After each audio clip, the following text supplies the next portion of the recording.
Welcome to It's All About the Questions, where learning to ask the right questions can help you achieve lifelong success.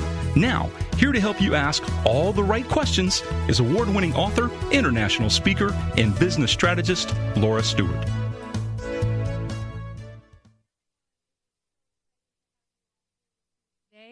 We have an amazing show set up for today, and the reason it's so amazing is because my friend Bobbi Govanus, who I've known since, trying to go back. We've been trying to figure this out for a while. I met her husband in 1995. Bobbi's been on the show before. So we've known each other at least through 1995. And she's recently put together an anthology book called Breaking Through, Reinventing After Failure. Bobbi is one of those people that when you have her in your life, when you have somebody like Bobbi in your life changes beyond measure. She lifts you, she supports you, she makes you realize that there is something even bigger than you. And when you're down, when you feel like there's nowhere to go, like you can't even go any further down, she lifts you up. And this new book that she's put together called Breaking Through, Reinventing After Failure is a must-read for everybody. And Bobbi and I are going to talk today about that whole concept about reinventing after failure and success. So, Bobbi, welcome to the show. Thanks, Laura, for that wonderful introduction. I'm so glad to be here with you again today. Anytime I get a chance to talk to you, I always feel shifts happening in me. But beyond that, I always feel like I just get a big hug. And you couldn't be in the studio today, but I know I'm getting a hug. You are getting a virtual hug. I love hugs. So your journey has been such an incredible one, from the depths to the heights, to the depths to the heights, but always with this level of peace throughout that process, at least on the surface, right? And I know that, and reading inside in the book, some of your own stories in there, I know that it wasn't always like that. So what made you decide to put together a book about failure? Well, I think it's perspective. Many of the times, and for myself, sometimes failure just held me back. I hit this wall and I just stayed there wallowing in feeling sorry for myself or whatever, and I don't like that place. So I would always dig in and read a book or go talk to somebody or get a mentor, find out how to break through. And so I really felt like it was important that probably other people are going through the same thing. Breaking through that failure and realizing that, failure has to just be looked at as a lesson, and it has to be an opportunity to make a change, because there's been people that have failed much worse than I have, and they're they've achieved such great things, and I use several people in the book to talk about examples. I mean, I love Edison's, I found 10,000 ways not to make a light bulb, those are the things that today people wouldn't be allowed to fail 10,000 times. I mean, his company would have gone bankrupt, or somebody would have said, hey, you're out of here. Forget about it. But we have the luxury of looking at our failures in a different light. I use an example in the book about a friend of mine who I met after my divorce. And she said, well, I grew up in a household where people were encouraging me to fail. And I looked at her like, what? And so every night they came around at the dinner table, she and her brother had to tell their parents what they failed at that day. And the reason for that was to say, well, what did you learn by that? I tried out for cheerleading and I really stunk. Well, did you enjoy the cheerleading part of it, or is it something you want to pursue? Do you know you can, what'd you learn? And the nights when they didn't fail, the parents were disappointed because it meant they didn't try something new. And I was like, wow. What a perspective, what a great way to look at it. And I mean, it took me 7 years to finally start dating again after my divorce. So I was not a quick learner. It took me a long time, but I was ready by the time I met Gary, and we got married 6 weeks after our divorce was final, after we met on a blind date. So it really, it changes everything when you get to the place where you can move on. And that's the whole thing about reevaluating your failures. Do you think there's a difference in the types of failures, whether your failure is what can be perceived as a public failure or whether it's a private failure? No, not really, Laura, because we internalize the failure. Whether it is a personal one that nobody else knows about, it can still stop you from trying to do something else. You second guess yourself. I call the bricks in the wall the self-talk. No, you're not worth it. No, you can't do it. You're just going to fail at that. You'll never be a success at that. I mean, all of those things are the things that really create that brick. And each one of those bricks builds up to make you afraid to keep trying. And so without being able to overcome, if it's a public failure, maybe you feel recrimination, or maybe somebody, comes against you, or you feel bad because you disappointed other people. But it all comes down to you disappoint yourself, and you have to figure it out. You've got to figure it out, whether or not that disappointment is holding you back, literally, from doing something great. What did you learn? If you didn't learn anything, then it's a failure. Yeah. If you didn't figure something better out about yourself, then it's a failure. That's the only time. You said something that really just made me start rethinking my definition of failure. You said disappoint yourself, or perhaps disappoint others. So how do you define failure? Well, I, obviously with writing the book, looked at it in several different ways, but to me it was coming down to I had a goal, I had a dream, I had an expectation, and I didn't make to that expectation. I didn't live up to that expectation. I didn't achieve that expectation. So that to me was a failure. But when other people would look at it, it's like, well, I wanted to create a great business. Well, they looked at that, and, I got all kinds of accolades and Entrepreneur Magazine's Home-Based Business of the Year and the Women in Business Advocate for the state of Minnesota.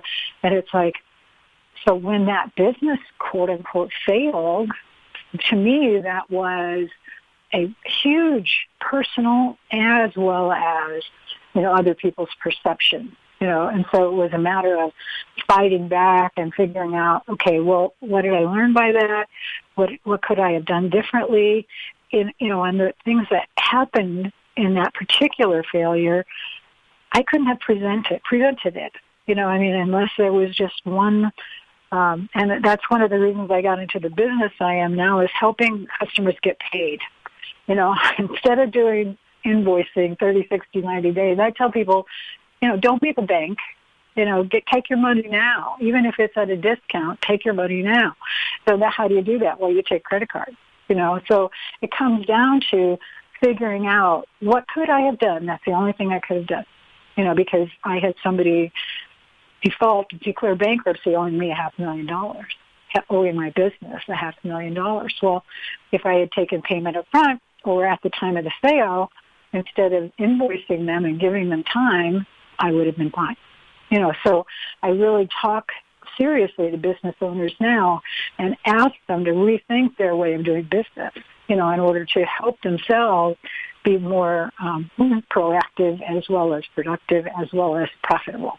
Which is interesting because it's a perspective change, as you said. I mean, when you had your business of technical training and getting some of the top trainers in the world in to teach technical material at training centers around the world, the way people did business with corporations and stuff like that was you billed 30, 60, 90 days, and you just trusted they would pay.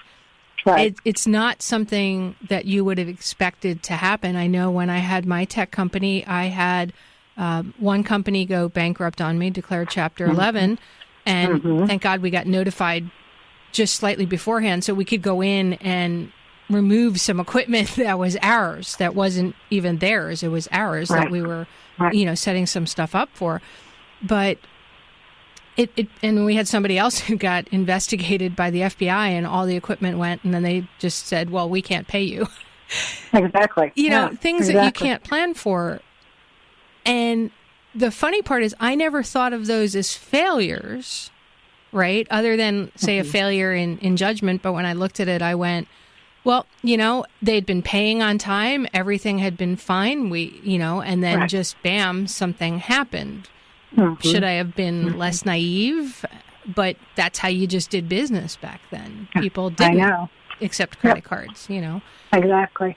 Well, it comes down to no matter what, sometimes we have to get out of our own way. You have to look at things differently.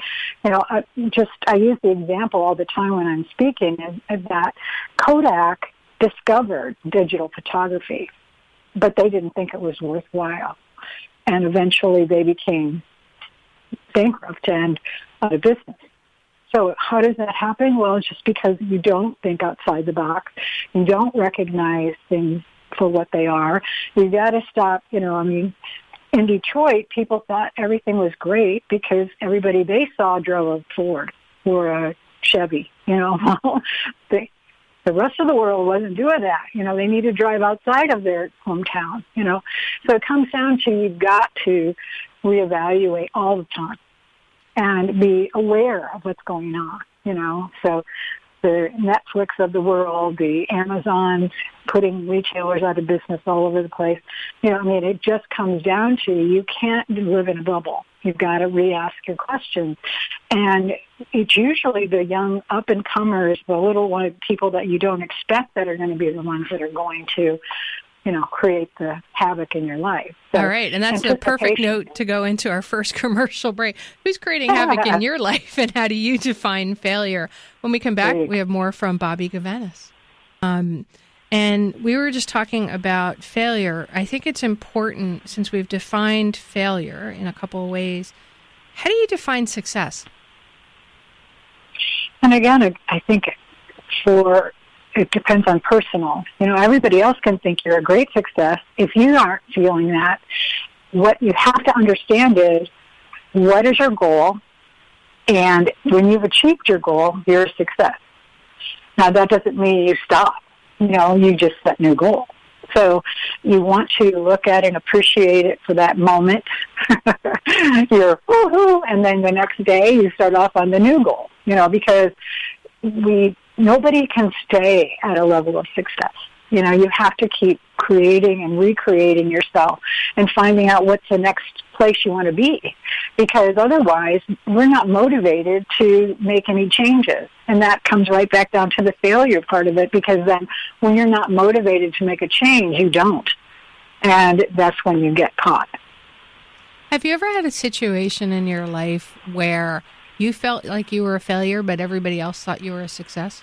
If you ask my husband, that's a daily occurrence. By the way, shout out to Gary, one of my dearest friends. Yeah, he's constantly reprimanding me on that topic, because I really do drive myself very hard to continue to grow and to keep reaching out. But I also, I never seem to do that for anybody else. I'm always encouraging them. And so it comes down to, again, you have to just be self-aware enough to go, that's pretty cool. I became the president of an organization, a nonprofit organization, and during the 4 years that I was involved in and continue to be involved, we've gone from giving away $15,000 to $60,000 in 3 years. Well, to me, that's just not enough. I want to do more, and when people are going, you kind of quadruple the amount, what do you do? You know what I mean? So other people would perceive that as success, and I would be like, well, I wanted to hit 80,000. You know what I mean? So that's what I'm saying. You're just constantly putting that carrot in front of yourself to drive yourself a little further, and come to that grace. Because it's all grace, come to that grace where you feel that you are doing something, you are making a difference, you are creating a positive situation, but you want to live that each and every moment, each and every day, every second of the day. So you find yourself basking in what God really is calling you to do. And that's success to me. Is that what you mean when in the book you talk about the blessings of hitting bottom? Yeah, I really loved that. One of our authors, Kathleen Peters, that was the name of her chapter, you really don't recognize how good you are or how good you have it or what your life is about until you start to, really look around and assess. And then you go, well, I'm not really happy here. I've just been approached to have, to be a mentor for a woman who said, I'm just really not happy here. And I'm like, well, where would you be happy? You got to ask yourself those questions. If this is not your dream, then what is your dream? Where do you want to be? Then without identifying that, you can never get there. So you just have that, and I call it that angst. And they say that 80% of the people in the United States have that angst. They're just not very happy. And it's like, that's a terrible place to be. So if you're not just bouncing out of bed in the morning going, today's going to be a great day, you've got something to look at, and everybody has something that they need to look at. I really believe that, so we find out whether it's in a relationship with our spouse or whether it's our job or whether it's our kids or, something is rotten in Denmark, and we just have to find it. It's like if you have a bad smell in your house, you just got to keep looking around for it till you figure out, a mouse died behind the wall, or, somebody spilled something and didn't clean it up, or, something happened. You've got to figure out what and then change it. That's an important point to talk about, the questions and the changing. I'm a big fan of questions. The whole show is it's all about questions, right? Absolutely. What advice do you have for my listeners who are not able or willing to ask themselves that question and actually ask the question, but give themselves some answers or ask other people and get some answers to help them shift? What would be your advice? You and I have always been in agreement on the 5 why.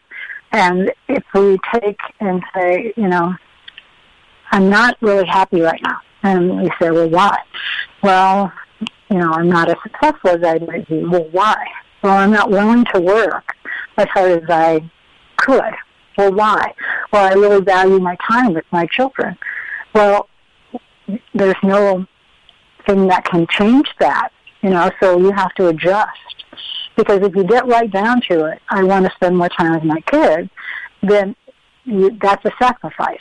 You can't do both. And so or else, you can start saying, well, what about getting the kids involved in your business or getting them involved? I have a friend who wanted to get her PhD, and she runs a nonprofit.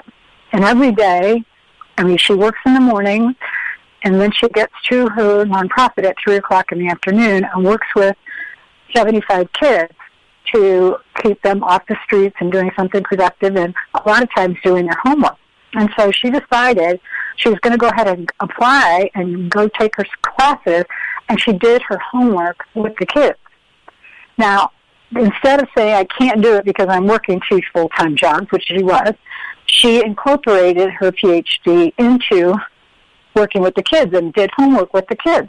So, number one, it set a great example for them that a black woman could go back to school and get her PhD, and she managed to do 2 things at one time. So, it really, if you figure out what the reason is, then you've got an opportunity to fix the problem. My guest on my show last week, Brandon Webb, and I know you listened to that show. Mm-hmm. Love that, yeah. He's just so inspirational. He and John David Mann, they wrote the book The Killing School, and there have been many others, including The Red Circle. But one of the things that Brandon talked about was people didn't really stand by him when he was at the bottom, right? No. You think this amazing Navy SEAL sniper, the guy who rewrote the training curriculum for Navy SEAL sniper school, who now runs a $100 million company. He said when he was sitting alone in the house that was going to be taken away from him because he was bankrupt and his business failed after he had left the Navy. There was nobody there. And then all of a sudden, everybody wanted to basically be around him as things got more successful. Sure. Have you seen that happen? Well, again, I really believe that we are the 5 people we hang around with the most. And I tell people all the time, you have to fire friends that are not going to be good for you and that do not support you. Sometimes, it's okay. One of the things I did in my business, every year on my birthday, was fire my worst or most troublesome customer. And just would say to them, I think it's time for our relationship to come to an end. And I didn't say you were a pain in the ass. No, I said, I just think it's probably best. And I've had a couple of them that just didn't want to leave. And I was like, I'm sorry, but we're really, I just don't think our missions align or whatever it was. But I finally just said no. So it's important for you to understand that if you're surrounding yourselves with people that are only there because you're successful, then you need to get rid of them. They need to be gone. And in your interview with Brandon, he did that. Basically then, when you come out of that, you're much more aware of the people that you are putting back into your life. Because then you are only seeking the people that are going to help you grow as a person, that are going to balance your goals against, what you want to achieve as well as what they want to achieve. It's got to be mutually beneficial. And I do think a lot of times people want to be around the people that are winners, but they're not bringing anything. They just want to suck. They just want to be the takers. And you can't allow yourself to do that because you have to be challenged and lifted up at the same time all the time. You need to be around people that are going to tell you the truth but support you. Absolutely. If you can't, for some reason, see the truth that moment. Exactly. And there's many times that we can be blinded, especially when we're successful. You surround yourself with yes people. Again, it comes back to the codex and the people in the world that, nobody was saying to them, yeah, maybe you should look at this, or have you thought about the fact that, the Toyotas are creeping up in the car population elsewhere. Just because they weren't in Detroit doesn't mean they're not elsewhere. So you have to have somebody that's not afraid to say that to you. Yeah, that's one of the things I love about the show is I get to introduce my listeners to people like you who just by listening to you on the show, hopefully it's going to shake up people's perceptions. And we're going to go into the news break in a moment, but I'd like everybody to think about this as we go into the news break. Do you want to be the 3M who the mistake that became Post-its is what drove them, or Kodak who didn't see digital photography? We'll be right back with more from Bobbi Govanus, author of Breaking Through, Reinventing After Failure. Welcome back, everyone that is listening to us live on iHeartRadio and WAXE. We are here with Bobbi Govanus, who has just recently put together the anthology book and also written chapters in it, Breaking Through, Reinventing After Failure.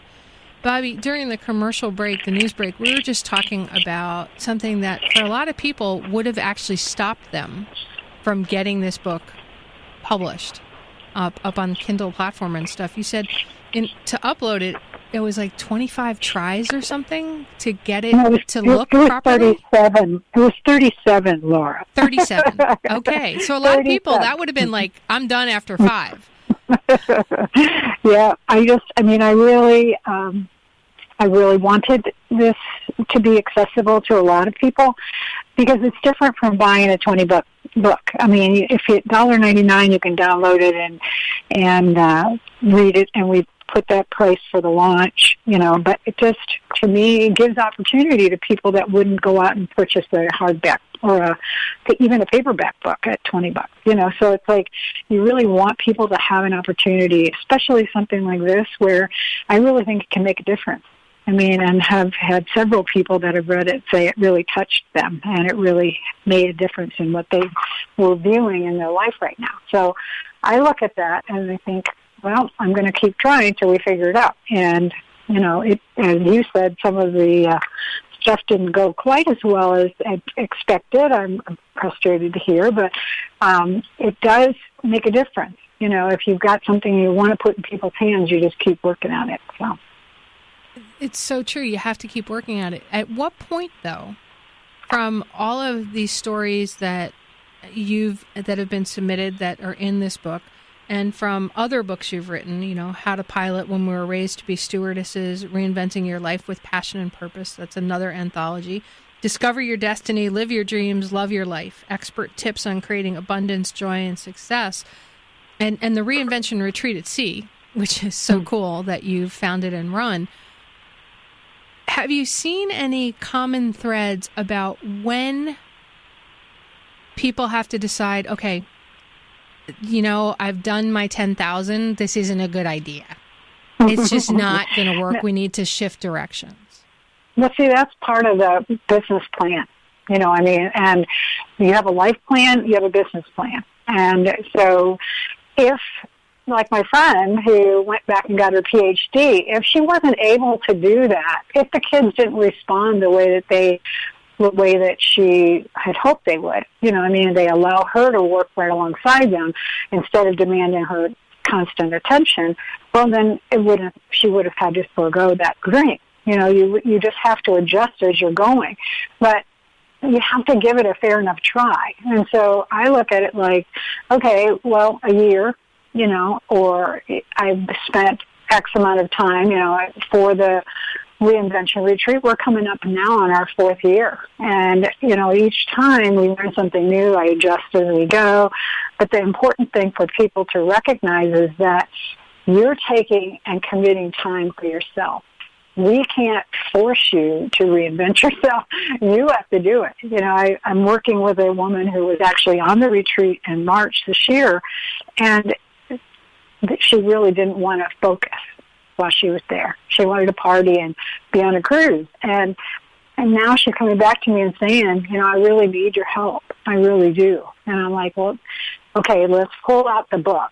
Let's work backwards and say, okay, what did you learn at this one? And you attended this session but missed this one. Let's talk about that session, because I think that would have made a huge difference for you. So again, you cannot lead a horse to water and make them drink. People have to be hungry enough for some change. And so if they pick up a book about, failure, they pick up a book about, I've read hundreds of books in the last, since and I talk to people that say, I haven't read a book since college. And I'm like, you are the 5 people you spend the most time with and the books you read. That's what happens. If you don't expose yourself to more and better ways of thinking, you will stay back in college, which is not a bad place to be, but then, life keeps happening, and that's how you miss those cues that are put in front of you. Those little, flashing lights that say, turn here. You're going to miss those because you've got your head down, you're not paying attention, you're not reading, you're not exposing yourselves to new ideas. And then you're going to eventually, a year, 2 years, 3 years down the road go, how did I get here? This is not a good place where I am now. And I'm not happy. Well, of course you're not. You missed the cues, you missed the signs, you missed the opportunities to make some changes, and we need to make sure that we're paying attention. And that the people around you are helping you to pay attention.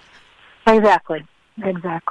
I've been working with some people recently, and one of them posted something up on Facebook that really irritated me. And I had to think about why it irritated me. I'll get to that in a second. But it was a very judgy post on Facebook, basically saying, I'm tired of working with people, or people just want to take from me. They want the ideas, but they can't seem to do it for themselves. Mm-hmm. And, it was a rant, and it just went on and on and on.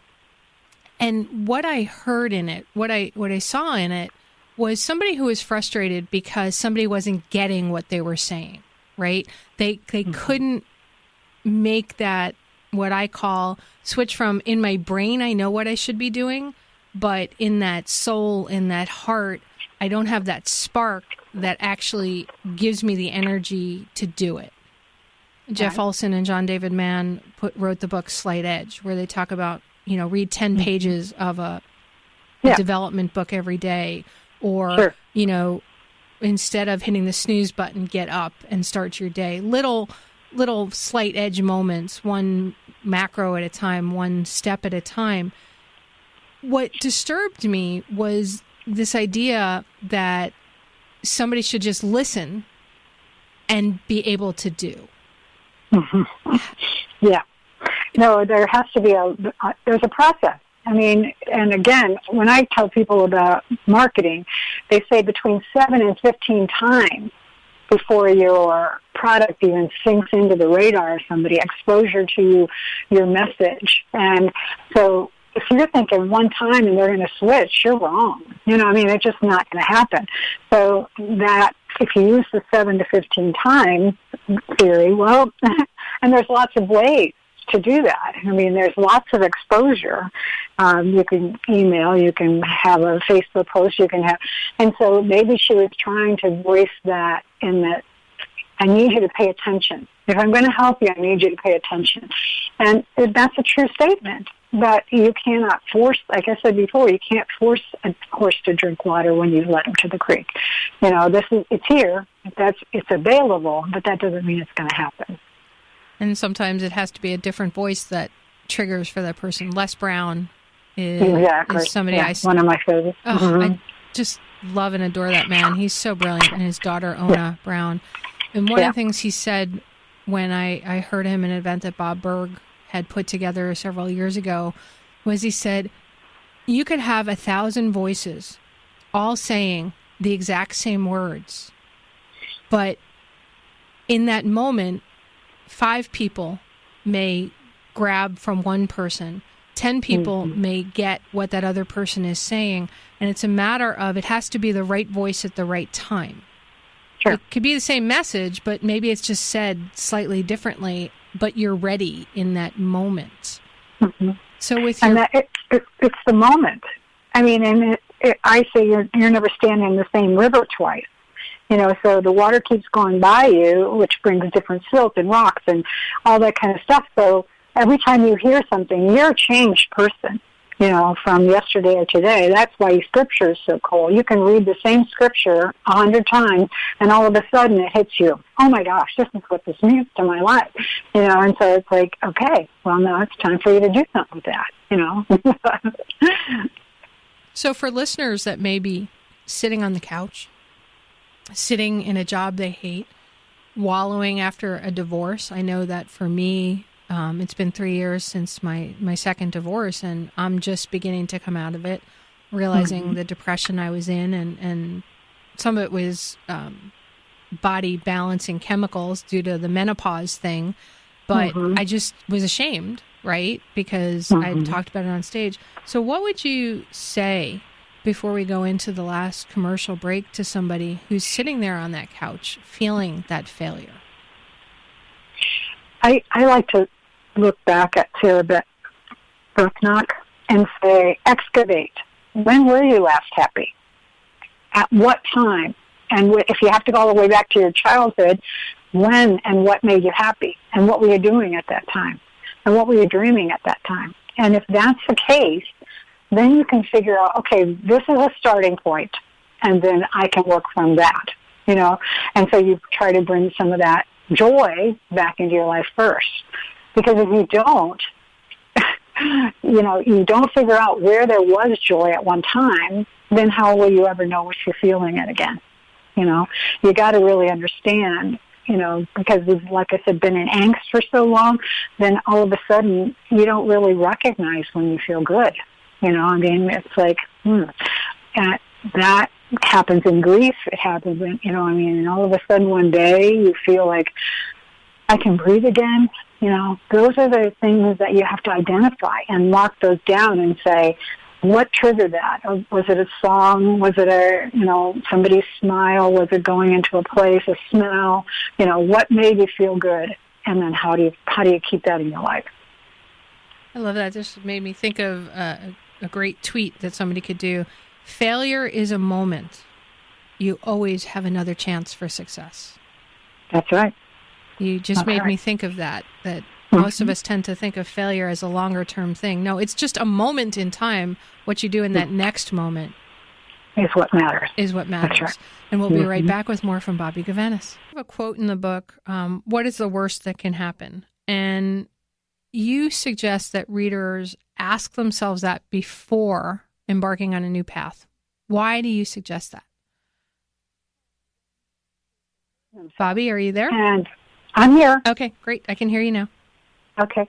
Yeah, I'm here. I would tell people to always ask that question, personal, before they make a big decision. And it's because if they anticipate what's the worst thing that can happen and they can live with that, then okay, let's go. If they anticipate that's something that they just can't handle, then they shouldn't do it. So it really comes down to, well, what's the worst that could happen? Well, we could lose the house. Well, we started with nothing when we got married. We can handle it. We know. But if we say we lose the house, well, no, we can't do that then. Some people that could be the worst case scenario, and it could be, oh my God, no, I can't do that. Or it could be, yeah, I can handle it. And so whenever you make a decision, whether it's starting a new business, whether you're going to buy a new mattress, whether you're going to, what's the worst thing that could happen? If you don't like it, are they going to take it back? No? Okay, you're stuck with it. Well, what's the worst thing that could happen? It really helps you to figure out, can I live with these consequences? It's similar to what Brandon Webb talked about when they revamped the Navy SEAL sniper program, where they talk about mitigating risk. And astronaut Chris Hadfield, in his book, An Astronaut's Guide to Life on Earth, talks about you need to run through all the worst case scenarios so that you're prepared for them, and you can figure out a way to work around that if that were to happen, or say, well, I'm not willing to deal with that. Exactly. Yeah. If our people, to use the astronaut example, if they were not willing to die to go through to the moon, then they would not have made a good astronaut, because it could happen. It could happen. I loved Apollo 13 and what the wife went through watching. He was handling it up there, but his wife was watching and trying to figure out, well, what's the worst? How can I handle it? And so we all have to understand that there is a worst case scenario, and it happens sometimes, like in our businesses when people that we trusted declare bankruptcy. Well, it ended up that I lost my house and I lost my business, so it does, you just have to accept that is the worst case scenario. And if you can't live with it, then don't go. Don't start the business. Don't put yourself at risk, because if you're going to lose yourself in the process, it's not worth it. What was on the other side for you of that blessing of hitting that bottom, of losing the house, the business, all of those pieces? What, in reflection now, was the blessing for you in all of that? It's really very freeing to realize that you don't need stuff. You enjoy stuff, but you don't need it. Our marriage survived. Our kids still love us. We're a little worse for the wear as far as stress levels, but we managed. And, it has changed the way we approach things. We're much more generous with our time, our talent, and our treasure. We give people a chance that we probably were not thinking.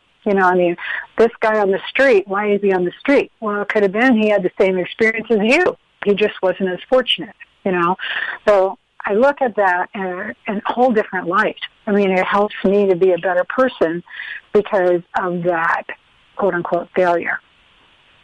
And a benefit to everybody else around, because you ended up moving to Florida, and you've been a blessing to me when I made the move down here, and to so many other people whose lives have been significantly changed because of that failure. You've changed lives around the world. Well, I probably would never have started some of the things that I've started, and I definitely wouldn't have done a reinvention retreat, because when I was running my business, it was $5 million annual sales. I was pretty busy. I wouldn't have had time. So I think we look at things, as well, how am I going to deal with that? And that was terrible. But you have a new opportunity always to reinvent yourself and give yourself an opportunity and others an opportunity to change and grow because of what happened to you. So. Now, how do people find this book, Breaking Through, Reinventing After Failure, and reach out to you if they have questions or need some help? Sure. It's on Amazon. Like I said, we're doing the $1.99 Kindle launch. You can order the book in paperback as well. But Bobbi Govanus, I am the only one in the whole country, probably in the whole world, because there's not very many other Govanuses. There's probably 15. You can count them on two hands and a foot. So Govanus as in Sam. And my Bobbi email, with an I. Yeah, if you wanted to get in touch with me, is Bobbi at Marketing Maven, MarkTGMaven.com. Okay, say that one more time. Sure, it's Bobbi, Bobbi, at M as in Mary, R as in Ralph, K as in Kite, T as in Thomas, G as in God, Maven, MAVEN.com. And the book's available on Amazon. And if somebody buys the paperback, all the profits go to charity, right? Yes, it goes to the Women's Executive Council for scholarships for women. I love that. I think that is just so beautiful that you do that. Last thoughts that you'd like to share with my listeners, Bobbi? I guess I really want to encourage people to fail. Keep trying new things. You might not fail, they always say, the ship's not built to stay on the shore. You have to leave. You have to push out and go in order to really achieve your purpose. And when you do that, sometimes there'll be failures, but use that as a guiding light to where you're supposed to go next. Where what have I learned from this? What am I going to, and use it as an assessment piece. Because when you do that, then you're going to be ready for the next opportunity. I tell people every job I ever had prepared me for owning my own business. Every time, in my life, it prepared me for writing a book. And I believe everybody has a book in them. Everyone has a story to tell. So you have to just keep watching and see where I end up. But I tell people you're going to end up someplace wonderful as long as you keep trying and putting yourself out there. And for that moment when they can't see the other side, what would you say? You have to then ask a friend.